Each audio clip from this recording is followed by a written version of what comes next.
gonna be honest, this was a really good one. Yeah, so I'm just gonna rip the Band-Aid off right here.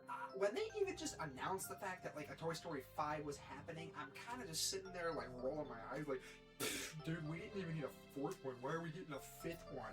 And for the longest time, I even put off watching 4 just because well, dude, Toy Story 3 just had such a definitive ending, and then the fourth one, I mean, like, sure, it was cool that Bo came back, and I mean, eventually I watched it, and I like it, but I do have some issues with the movie, mainly for one, Buzz being a freaking troglodyte. I hated that plot point so much, man, but, like, Toy Story 5, I was even more annoyed about that than 4, but then something funny happened.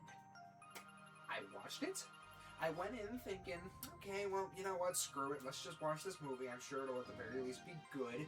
And as I was sitting there in the theater, it kind of dawned on me, this was actually a really great movie. And, you know, obviously, my first thing to do after seeing it, instead of properly formulating my thoughts, I'm like, let me type up my script and make a video on it, which, you know, sitting here, video time, I'm going to talk about it, and there will be spoilers near the end. I'm going to make sure to do a little spoiler warning, because at the time of making this, it's only been a few days since Toy Story 5 came out, so, you know, if you haven't seen it and you're worried about spoilers, don't go yet. Give me some more watch time, please. Give me a few more minutes of your time, and, once we get to the spoiler section, I'll make sure to put up a warning, but, yeah, I'm gonna be honest, Toy Story 5 was better than I expected, and I kind of just want to talk about it. So, Toy Story 5 is the Terminator of the franchise, the rise of the machines, machines taking over and dooming everyone to... I don't know. I don't even know where I'm going with the Terminator comparison. Look, the point is technology. That's the big focus of the movie. Technology. Toys versus technology. You know, when that was announced too, back when I was still on the hate train for Toy Story 5, I'm sitting there feeling like Squiddy with the boy order and the crying Johnny. How original. Daring today, aren't we? But as more was revealed for the movie, especially during the trailers, I'm sitting there and I'm thinking like, you know what? This might actually be worth a shot in terms of just watching it. And like from the trailers, you know, the scenes of Buzz and Woody arguing, I don't know. Buzz and Woody have always had such good chemistry together when they're on screen, and they actually kind of take a bit of a back seat in this movie, if I'm being honest. And what I'm about to say here is probably gonna make some people be like, huh? Like, what is he talking about? But just hear me out here, because to me, across 4 movies, Toy Story has always kind of been about Woody. Like, don't get me wrong, in the first Toy Story movie, obviously Buzz plays a pretty big role in the story. You know, he has his own arc of learning that he's a toy. You know, he goes through the depressive arc where he realizes, he's not a space ranger, he can't fly. But at the end of the day, it's still Woody's story. It's about him getting over the jealousy of not being the favorite toy anymore and just having to basically come to terms with the fact that he's not always going to be number 1. Toy Story 2, you know, we get introduced to Jessie, the prospector, and Bullseye, and it's about Woody basically, I guess, what's the best way to say this? Starting to wonder if just blindly devoting himself to one kid for just forever was actually a smart thing to do, because and the prospector even makes a point to say this to him in the movie. In the movie, he's like, listen, do you really think Andy is going to take you on to college? Which, given what happens in Toy Story 3, it's actually kind of funny that he says that, and then like also on his honeymoon, and that convinces Woody that maybe I should just go to Japan, which is kind of random, but you know, he wants just to be immortalized so that everyone can just see him in the toy museum or whatever, and then he just realizes that he'd still rather be with Andy and just be with him while he can, while he grows up. And then 3, you know, it's all about just... It feels like 3 is more about acceptance, you know, because, like, not just Woody, but all of the toys, they're just desperate for just, like, one last playtime with Andy. And the movie ends, especially with Woody, just having to let go and start a new chapter with Bonnie, which... I mean, given what happens in Toy Story 4, I'm gonna be honest, maybe Woody should have gone to college with Andy, but... And then 4 is... Honestly, the more I think about it, man, a Woody story is all about letting go, man. Like, just he just keeps having to see, like, I just gotta do right by me. Because, like, 4, like, dude, he's thrown in the closet. Bonnie doesn't give a shit about him anymore. He's getting dust bunnies, and then Forky comes along, and he becomes a babysitter. And by the end of the movie, he realizes, like, just do something for himself, you know? He becomes a quote-unquote lost toy with Bo, and Bro is genuinely happy. I mean, it kind of sucks to see him break off from the gang and not be with Jesse and Buzz anymore and the rest of them, but Woody gets to be his own toy, basically. Like, he's his own person now, and I thought that was pretty cool. And then, the thing with 5, though, this is Jesse's movie. Like, it's not even like a Buzz's movie. Like, you know, no. Buzz and Woody are here. They almost feel like side characters to Jesse's story, and I actually really like that. But I'm trying to think, because outside of a few moments, because you know, Buzz and Woody, they're always so much fun to watch on screen, man. And seeing them interact once Woody comes back, it's so freaking cool. But like, Toy Story 5 is Jesse's movie, and I actually really like it because, honestly, Jesse goes through kind of an arc in this movie, but I think now's the point where I'm going to talk about the characters, so we'll start here. So I guess a good place to start when talking about the characters is with the main antagonist, quote-unquote, because, you know, by the end of the movie, obviously it's not. They're all friends. Hooray. Lilypad, that iPad thing or whatever, the frog design. I'm going to be honest, like, obviously the toys don't like her, but dude, Jessie wants this thing dead. She wants to crack the screen, throw it in the bathtub, let it short circuit, and then throw it in the backyard, bury it, and never let Bonnie find it. It is insane. And it's really funny, too, because there's other tech throughout this movie, and Jessie is honestly kind of a piece of shit to pretty much every bit of technology she finds. Always talking about, like, oh, you devices, and you're kind, which, given that Lilypad confirms Jessie is from 1955 or the 1950s, yeah. But, you know, it's not just Jessie, because, like, for a large chunk of the movie, Bullseye is actually with her. Like, Jessie and Bullseye end up on their own for a huge chunk of the movie, and I actually really like Bullseye specifically because despite being just a goofy little bastard, bless his heart, he is so funny, but, like, this character that can't even speak, he's just so funny, and he's, like, expressive. It's so much fun watching him just be a goober and, like, try to get Jessie out of trouble because she's so one-track minded on just trying to get away from the technology and get back to Bonnie. And then, you know, obviously I gotta mention the boys, Buzz and Woody. Again, I mentioned it earlier, they do kind of feel grouped into, like, side character territory, because, like, it's not their movie. The focus isn't on them. But the scenes we get of them, they are constantly trying to one-up each other. And, like, they're still friends, but it's like, they're arguing in almost every scene, and it's really funny, because Buzz is basically trying to prove himself to Jessie, and Woody's like, well, you know, Buzz, I was the sheriff, you know, I am a deputy, so I'll go ahead and take over.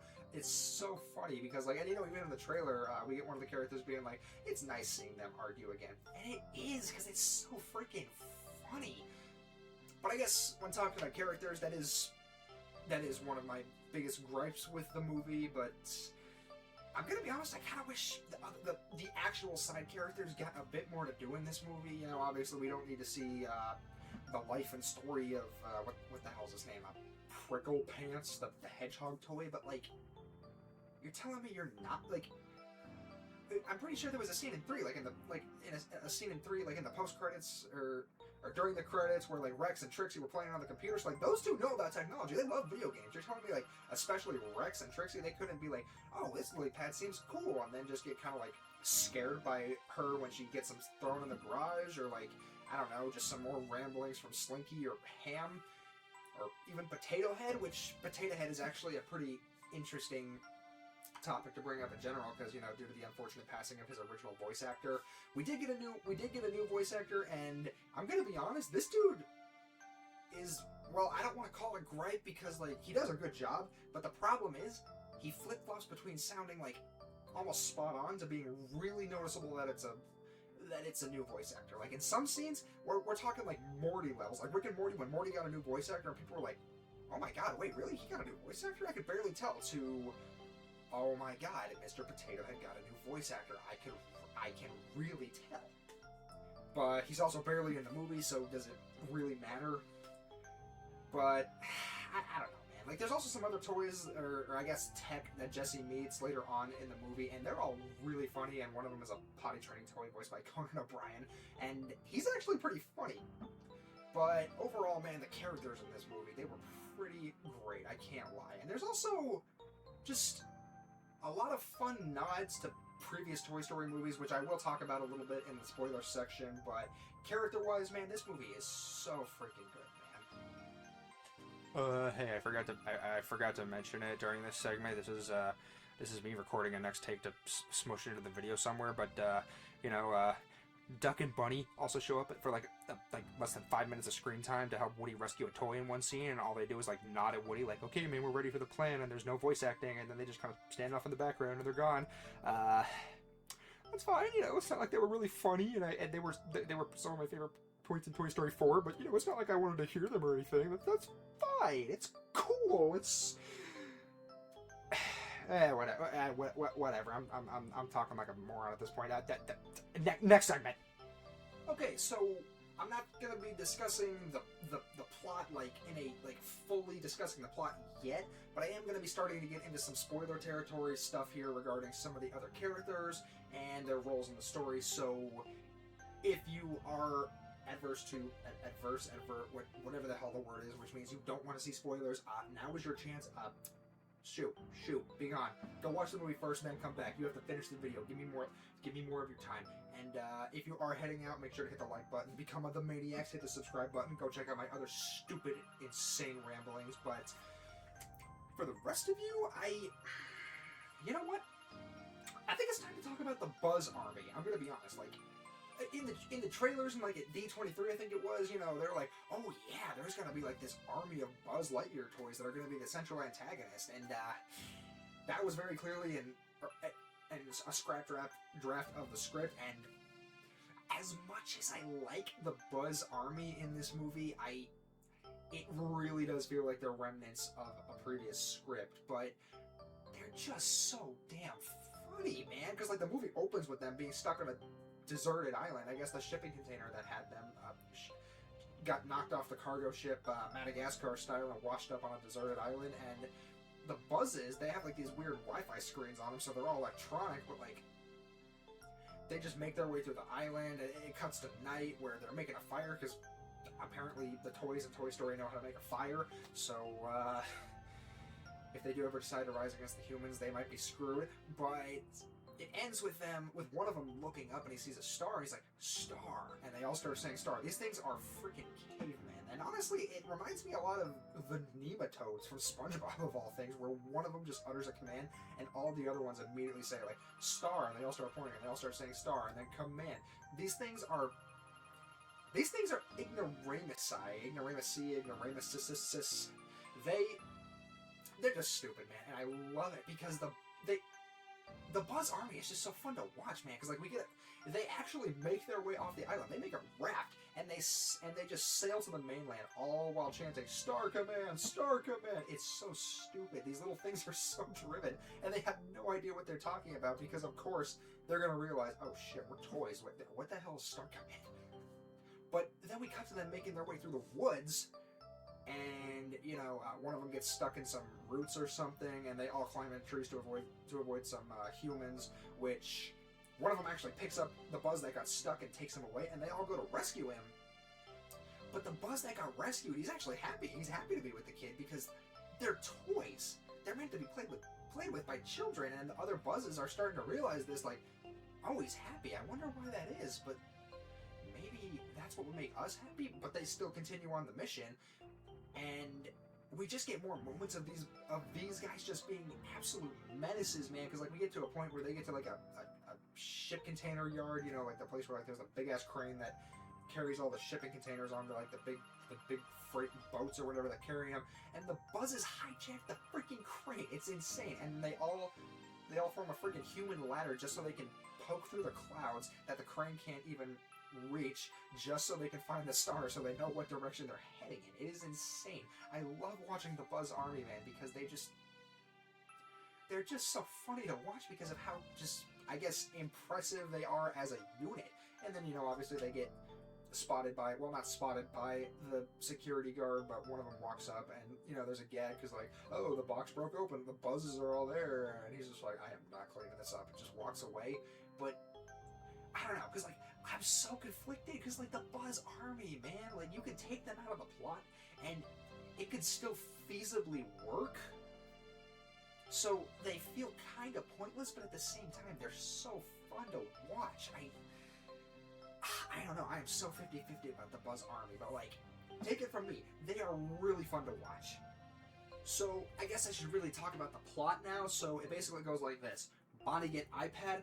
iPad makes Bonnie friends with some girls that she knows from her dance class or something. Girls are actually mean. They're horrible to her, both in real life and online. It actually devolves into genuine cyberbullying, which I was kind of surprised that they actually went that route. And it does a really good job of showing just how screwed up cyberbullying can be. And the whole time, Jessie is actually kind of off having her own little moment here, because in her infinite wisdom, she and Bullseye tag along to the slumber party. What is it? Bonnie introduces them to her friends, and they're like, oh, you still play with toys? What are you, a baby? So naturally, she throws them back in her dad's car, and Jessie decides to jump out the window with Bullseye following after her. And one way or another, this actually leads Jessie to being taken to the home of Emily, her previous owner, the one from Toy Story 2, you know, the one from the montage with that really emotional song that still kind of makes me cry when I hear it, that donated her, and then she ended up with whatever his name is, the Chicken Man. Yeah, Jessie goes home for all intents and purposes, and, like, eventually she gets inside the house, and, like, but, like, beforehand there's a pig, and his name is Jimmy Dean, which actually kind of got a chuckle out of me. I actually kind of liked Jimmy throughout the movie, and it's here where she meets the other tech. Like, one of them's like an old flip phone toy that has, like, maps and, like, a digital camera, and then there's the potty training toy voiced by Conan O'Brien, which was really funny. But I'm gonna be honest, man, like the scenes of Jessie here, like, again, they just reinforce she is a piece of shit to this technology, man. Like, she is so mean to them, and she refuses to work with them until eventually, you know, after she gets them all connected, because, you know, they're tech, they have, like, the cables that connect each other, and the girl that now lives in the house, what's her name? It's Blaze. Her name is Blaze. Blaze actually has, I guess, a session of playtime with them. Like, she plays with Jessie and Bullseye and all the tech as well, and I failed to mention this before, but at the start of the movie, and I think it was in one of the trailers, we get that animated scene, animated, the whole freaking movie is animated, but, like, the scene of Forky and the knife girl, I don't even know her name, their wedding, and it's like this big goofy scenario because it's Bonnie playing with the toys. We get another one of those, and I actually really like this because Bullseye speaks. Like, it's so goofy, but I loved it so much. And then, you know, this goes with the whole message, with the whole thing of the film too, because, like, the whole time the toys have been trying to get Bonnie to play with them, and Blaze is actually playing with Jessie and Bullseye, and then the tech are like, oh my god, what was that? That was amazing. And Jessie kind of has the epiphany, like, wait a minute, kids can play with tech too, like they play with us and still have fun. And then, you know, Jessie stops being a piece of shit to them, and it was really nice, man. I just really liked this scene overall, man. But then, you know, of course the conflict comes in. Jessie and Bullseye use the tech to, like, send out a message on the network saying, hey, are these your toys? Hey, are these your toys? Come pick them up at this address. But the problem is they send it to everyone, so, you know, Bonnie's friends see it, and this is where the cyberbullying begins. So when Bonnie goes to pick them up, she actually tells Blaze she doesn't want them anymore. She doesn't play with toys. So, and Buzz and Woody are actually there too. They actually hitch a ride on the car, and that's where we get the scene of Woody and Buzz arguing on the car and the poncho blowing in his face, which is really funny. But, like, yeah, Bonnie just gives up Bullseye and Jessie, and then, of course, you know, Jessie jumps out the window like a freaking psychopath onto an actual horse, because, you know, that was in the trailer. Jessie rides off on an actual horse, and Bullseye is an even bigger psychopath because he has nothing to land on. He takes a nosedive off of window right into the dirt, and I'm glad they kept the running gag that, dude, Bullseye is fast as shit. He was keeping up with a plane in Toy Story 2, and he's able to keep up with an actual horse. And the whole time Buzz and Woody are like, they don't realize this. They're like, oh god, she's in the house. How do we get there? And surprise, surprise, this is where the Buzz Army shows up, and they actually capture Woody and dangle him in the barn above Jimmy Dean. I think that was another scene from a trailer where Woody was basically being interrogated, like hanging upside down as a pig jumped up. That's Jimmy Dean. And this is where our Buzz has to be like, dudes, you're not Space Rangers. We're toys. And they all have the epiphany, like, oh, okay. And then, you know, there's another nod to a previous Toy Story movie, which I'll talk about near the end when I talk about all the ones that I can notice. And this actually leads to a scene of them figuring out Jessie went to the hill with the tire swing, you know, where her and Emily played. It's like a special place for her. And this actually leads to a really funny scene because Blaze is a horse girl. She has a ton of horse stuff. She has a ton of horse dolls and toys. The Buzz Army, our Buzz, and Woody all take all the horse dolls and ride out to the hill to try and find Jessie. And this is where we get to the big emotional, like, gut-punching moment of the film. And I'm actually going to cut off the recording here. I'm going to put in a little transition here because I want to give this next section, it's kind of like its own segment. So, Alaka video transition. So, this is the big, like, the emotional scene of this movie. You know, like, I guess Toy Story 2 had the scene where Woody is listening to the song on the TV, and he takes his shoe, and he just, like, and he cleans it off and sees Andy underneath. But this one, Jessie ends up at the tree that she and Emily used to play at, and Bullseye shows up too, and, you know, he's just trying his best. Bullseye is such a good boy, man. He's just trying his best to calm Jessie down and be like, listen, we gotta go back. But Jessie's just not having it, man. She's just going through a crisis because this is now the third kid that's basically abandoned her. And, you know, she's just sitting there crying like, did I even mean anything to Emily? And this is where she notices something on the tree. It says, Jessie was here, but she didn't carve that. But then there's like something sticking out of the dirt, so she calls the horse, because I guess actual horses can understand toys, to dig up what's under the dirt. And it's a lunchbox, you know, and it's basically a time capsule. And inside is a note from Emily to Jessie, calling her my little cowgirl, saying, I will always love you. But it wasn't made when Emily still had Jessie, like the doll Jessie. So, you know, she's like, but that would mean this is from when, and she pulls out a photo of Emily and a kid, which it's the big emotional thing here is that Jessie realizes Emily cherished her so much, she named her daughter after her, and this is where she kind of has the epiphany, like, oh god, I gotta go back. I gotta go be with Bonnie for as long as I can until she doesn't need me anymore, like Emily, because even though Emily donated her, she left that big of an impact on her life. And I'm not gonna lie, this scene did kind of get me a little misty-eyed. I didn't actually cry, because, you know, I'm a big, strong man. I can't even say that with a straight face. But it's weird, because, like, there were things online where it's like the original plan was to have, like, an elderly Emily show her granddaughter, Jessie, which, you know, honestly, I feel like they could have made that so just emotionally gut-wrenching, man. And that probably could have been, like, an actual tearjerker moment.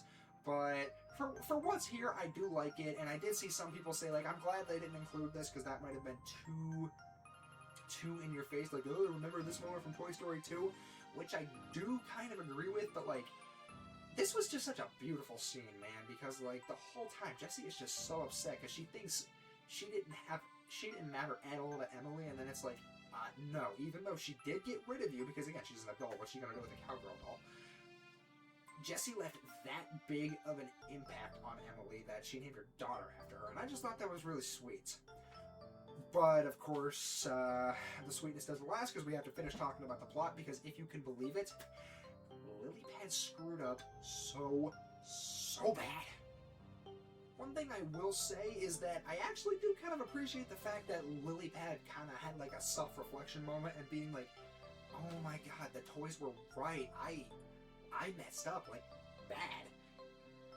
And then this leads to Lily doing the most rational thing and getting up from the table that she's sitting at because, you know, Bonnie's mom takes her to get ice cream or something to cheer her up while they're away. And Lily Pad throws herself into a donation box, willingly just throwing herself away. And we actually do see Bonnie's reaction. She's pretty upset, but Lily's like, I'm sorry, Bonnie, I failed you. And the truck pulls away. But, of course, now with Jessie having her epiphany that, you know, well, dang, this technology ain't all bad, this leads to a big, daring rescue scene in which Jessie, our Buzz, Woody, and the Buzz Army all ride on Blaze's horse toys just down the actual street and onto the freeway to get to the donation truck to save Lily, all in an attempt because they all come together. They realize, oh my god, Bonnie and Blaze, they aren't completely just absorbed in technology. These two could be friends. And then it's just this high-stakes rescue where, you know, Lily keeps sending pictures or descriptions of the street she's at so they can figure out how to get to her. And I will say there is one funny gag where they end up going through some, like, a family house, and all the people there, they're all on their screens just sitting there just like, they're just sitting there with their heads in their phones like, all of these toys just run through the house very loudly, I might add, and they go through a dog door, which makes a ton of noise, but they're all just stuffed into a screen, which is really funny. And I do think the movie does kind of teeter a bit on the like, okay, yeah, we get what the message of the film is in terms of kids sticking their faces in devices, but this was just really funny. And eventually they do find Lily, and, you know, they inform her of the plan. They all start working together, and Lily actually does something pretty sick because the Buzz Army comes in clutch here.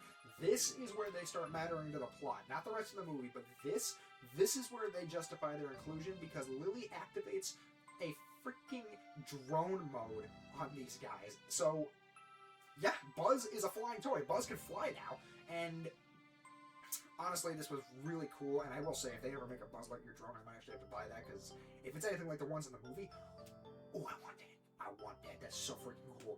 But they grab all the tech. They grab the tech that Jessie was with. They grab Lily Pad, Bullseye, Jessie, our Buzz, Woody, and of course we get a recreation of the scene from Toy Story 1. Like Woody even does like the arms out like he's flying, and we get the music, like that swelling piece when Buzz and Woody are falling, and then they start falling with style. And of course, Buzz mentions, "Look at this, we're falling with style." And I'm just sitting there, man, because like that scene from the first Toy Story movie, the music, just the scene itself, Woody looking like so excited that he's actually flying, it's so good. And they recreated it here, and I'm just sitting there the whole time.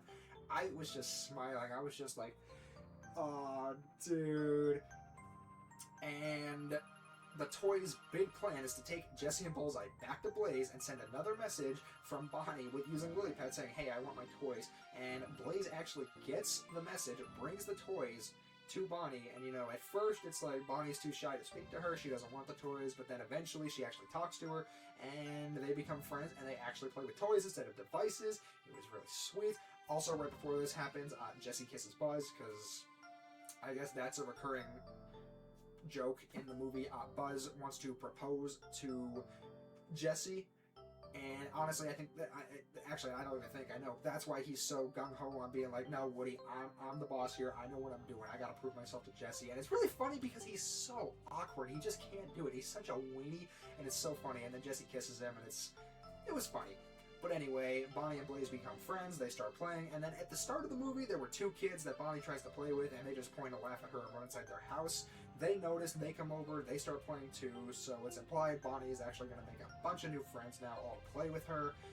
And then we cut to one last little playtime sequence in which Buzz and Jessie actually have a wedding, and it goes off the rails because, you know, this is just children playing with their toys. Bo shows up in that skunk mobile thing that she drove in 4 to pick up Woody because, you know, at the start of the movie, it's with the walkie-talkie scene. Woody shows up. Bo basically drops him off and says, "All right, honey, have fun playing with your friends." Speeds off, picks him up.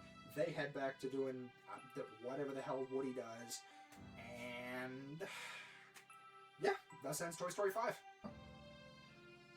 I know I've already said it a few times, but dude, I just really, really liked this movie, man. It was so freaking good. I do have a few problems with it, because, like, again, the side characters, man, you're really going to do my boy Rex dirty and barely give him any screen time, but outside of that, and, like, the Buzz Army for a majority of the film, they justify their inclusion by the end, but, like, for a bit of the movie, I'm just kind of like, these are funny, but do they need to be here? Overall, man, this movie was so freaking good, and I loved all the callbacks to other Toy Story movies, man. I already mentioned it, the flying scene, which is an homage to Toy Story 1. There's another reference, you know, from the Buzz, look an alien! Buzz is all like, listen, I have the star badge, I'm the sheriff, so naturally Woody goes, hey, what's that? And when he's not looking, he puts a star on himself and says, boom, I'm a deputy now. And, man, I think there was one more. I have it in my notes. Let me see here. It was... Right, there's a few more. One of them, and these ones are small, but... in Toy Story 2, you know, when Jesse and Bullseye are talking about how Andy is their new owner, Bullseye lifts up his feet to show that Andy wrote on them, but he spells Danny. Bullseye does the exact same thing in this movie and reshuffles them to spell Andy the same way. That is such a minute detail, but I caught it, and I'm sitting there like, reference. I understood that.